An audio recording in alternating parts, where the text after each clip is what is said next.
Sir, ಈಗ ಹಿಜಾಬ್ ವಿಚಾರದಲ್ಲಿ ಒಂದು ಆದೇಶ ಮಾಡಿದ್ದೀವಿ. ಧಾರ್ಮಿಕ ಸಂಕೇತಗಳ ವಿಚಾರದಲ್ಲಿ ಆರ್ಡರ್ ಆಗಿದೆ. ಬಟ್ ಹಿಜಾಬ್ ವಿಚಾರದಲ್ಲಿ ಬಿಜೆಪಿ ತಕರಾರು ತಗೊಂಡಿದೆ. ಹಿಜಾಬ್ ಯಾಕೆ ಹಿಜಾಬ್ ಒಂದೇ ಅಲ್ಲ, ಶನಿವಾರ ಹಾಕೋರು, ಶಿವದಾರ ಹಾಕೋರು, ರುದ್ರಾಕ್ಷಿ ಹಾಕೋರು ಅವರೆಲ್ಲರಿಗೂ ಕೂಡ ಹಾಕಬಹುದು.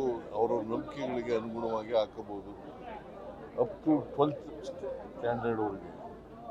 ಅದು ಹೈಸ್ಕೂಲ್ ಇರಲಿ, ಕಾಲೇಜ್ ಇರಲಿ, ಪ್ರೈಮರಿ ಸ್ಕೂಲ್ ಇರಲಿ, ಎಲ್ಲಕ್ಕೂ ಕೂಡ ಅನ್ವಯ ಆಗ್ತದೆ. ಸರ್, ಅವ್ರು ಕೇಳ್ತಿರೋದು ಕೇಸರಿ ಶಾಲ್ಗೂ ಅವಕಾಶ ಇದೆಯಾ ಅಂತ ಕೇಳ್ತಿದ್ದಾರೆ. ಕೇಸರಿ ಶಾಲ್ ಹಾಕೊಂಡು ಬರ್ಬೋದಾ ಅಂತ ಕೇಳ್ತಾರೆ. ಶಾಲಿಲ್ಲ, ಶಾಲೆ ಹಾಕೊಂಡು ಬರಂಗಿಲ್ಲ. ಶಾಲೆ ಹಾಕೊಂಡು ಬರಂಗಿಲ್ಲ. ಟರ್ಬನ್ ಹಾಕಬಹುದು, ಜನಿವಾರ ಹಾಕಬಹುದು, ಮತ್ತೆ ಶಿವದಾರ ಹಾಕಬಹುದು, ರುದ್ರಾಕ್ಷಿ ಹಾಕಬಹುದು, ಮತ್ತೆ ಹಿಜಾಬ್ ಹಾಕಬಹುದು.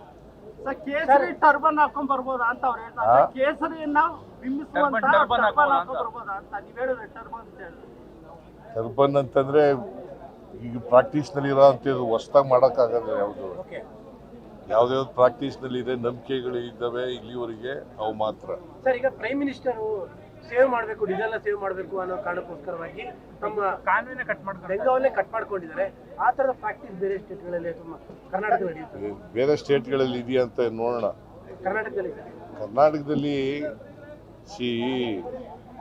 ನೀವು ಏನೇ ಮಾಡಿದ್ರು ಕೂಡ ಅದು ತಾತ್ಕಾಲಿಕ ಆಗ್ತದೆ.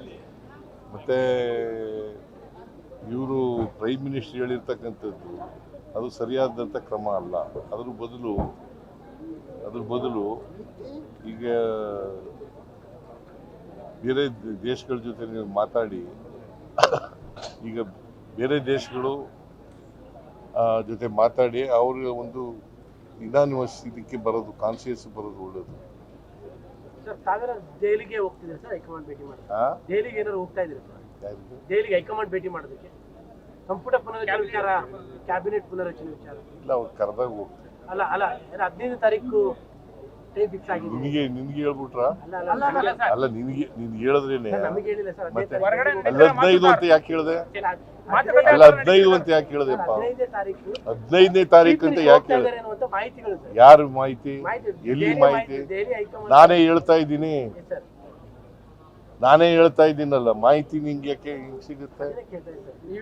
ಸಚಿವ ಸಂಪುಟ ಪುನರ್ರಚನೆ ಮಾಡುವಂತ ಉದ್ದೇಶ ಇದೆಯಾ, ಚಿಂತನೆ ಏನಾದ್ರು ಇದೆಯಾ ಸರ್? ಹೌದೌದು, ಪುನರ್ರಚನೆ ಮಾಡಬೇಕು ಸರ್. ಈಗ ನೀಟ್ ಎಕ್ಸಾಮ್ ವಿಚಾರದಲ್ಲಿ ಎಲ್ಲರೂ ಪ್ರೊಟೆಕ್ಟ್ ಮಾಡ್ತಾ ಇದ್ದಾರೆ. ಹೈಯರ್ ಎಜುಕೇಶನ್ ಮಿನಿಸ್ಟರ್ ಹೇಳ್ತಾ ಇದ್ದಾರೆ ನಮಗೆ ಕೊಟ್ಬಿಡಿ ನೀಟ್ ಮಾಡೋ ಜವಾಬ್ದಾರಿ ಅಂತ. ತಾವೇನಾದ್ರು ಆ ಥರ ಪ್ರಪೋಸಲ್ ಇಟ್ಕೋತೀವಿ? ನೋಡಪ್ಪ, CET ನಾವು ಮಾಡಿದ್ದು, ಅವರು ನೀಟ್ ಅಂತ ಮಾಡಿದ್ರು. ಅದನ್ನು ಸರಿಯಾಗಿ ಮಾಡದೆ ಹೋದ್ರೆ ಈಗ ಪಾಪ ಓದಿರತಕ್ಕಂಥ ಪರೀಕ್ಷೆ ಬರೆದಿದ್ದವು ಅವೆಲ್ಲ ಏನಾಗಬೇಕು ಅವ್ರ ಕತೆ? ನೀವು ಮೊದಲು ಕೇಂದ್ರ ಸರ್ಕಾರವನ್ನ ಟೀಕೆ ಮಾಡಿ